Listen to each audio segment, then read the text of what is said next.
Well, last month, a Buffalo police captain was suspended after two police officers sued the police department and their captain over what they describe as a racist rant. Tonight, the officers who filed that lawsuit are speaking out on what happened during that rant back in May. Jeff Kelly with our partners at Investigative Post is sharing their story tonight.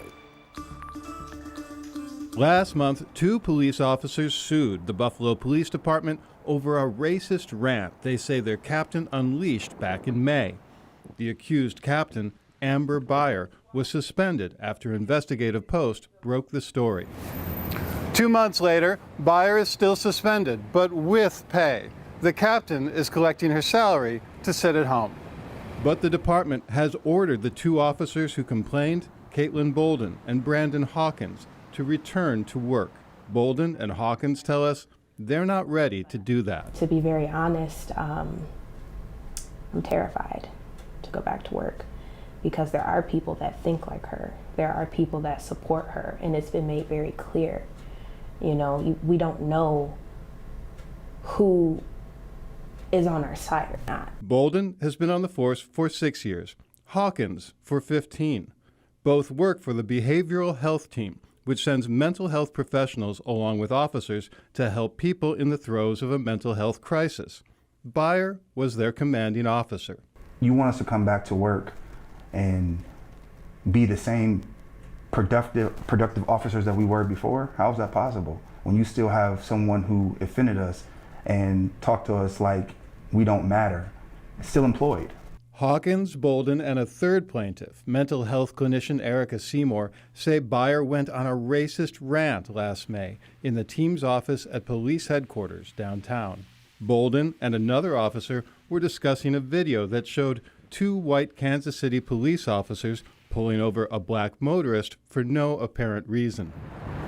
Except the motorist turned out to be a Kansas City cop too, a detective, and the video went viral as a textbook case of racial profiling. But Byer didn't see it that way. The plaintiffs say Byer, who is Hispanic, responded to the video by saying whites were sometimes justified in their racism against blacks, and blacks were obliged to try to understand that. Then that's where it kind of just started to snowball. You know, if she sees a black man in her neighborhood, she'd be suspicious because there's no black people there. Black officers cheat on their wives. I'm not sure what relevance that was to the conversation, period. But she said every black officer she knows has cheated on their significant other. White officers get PTSD from working on the east side because of all the violent crime. Black people commit more violent crime. And it's just like, well, tell me how you really feel. Several officers complained about Byer's rant to a supervisor. Internal Affairs opened an investigation. Byer started lashing out at the officers who blew her in, pressuring them to drop the matter, to get over it.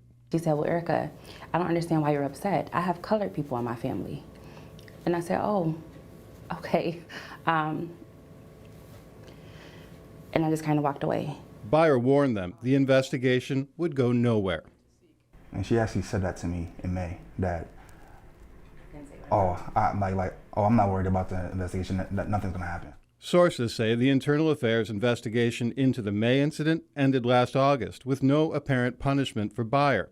In September, Byer doubled down, according to the lawsuit, reading aloud to the team a social media post that featured multiple uses of the N-word, stressing the racial slur each time she came to it. I even asked her, can you say N-word instead? Censor yourself. Have some sense. You know, and she turns around and looks at me and chuckles. Oh, I'm just reading the email. While leaning on my desk, by the way. That was enough for Seymour, who complained to her superiors at Endeavor Health. The suggestion was made, well, maybe we take you out of BHD. Like I did something wrong. Because I felt uncomfortable with Captain Byer's statements. Seymour did not return. She was recently told that her position at Endeavor was being cut. Last week, Bolden and Hawkins were ordered back to active duty, but not with the behavioral health team. Instead, they'd work in the office of Commissioner Joseph Gramaglia. That doesn't work for the two officers either. Okay, he's the one who ignored us for 7 months. We did everything we were supposed to do right. We followed the chain of command. We don't do nothing wrong on the street. We don't make no noise as far as that's concerned. And it's like when we come to you with a problem, you ignore us because it's going to make you look bad. Bolden and Hawkins said other black officers have come to them with similar stories, but they're not willing to go public because they see what's happening to her and Hawkins. Buffalo Police Department, they don't create a safe space for anyone to come forward. And even after this, like, they know what's going on. Why would anyone else want to come forward? Who wants to deal with this? Byer was suspended and another internal affairs probe opened after Investigative Post broke the story 2 months ago.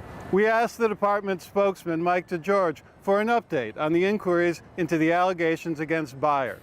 What were the results of these inquiries? What discipline, if any, did the commissioner hand down? But DeGeorge refused to respond to our questions.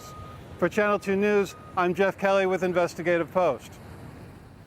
All right, Jeff, thank you for that report tonight. You can read more about this story and other Investigative Post features right now online at investigativepost.org.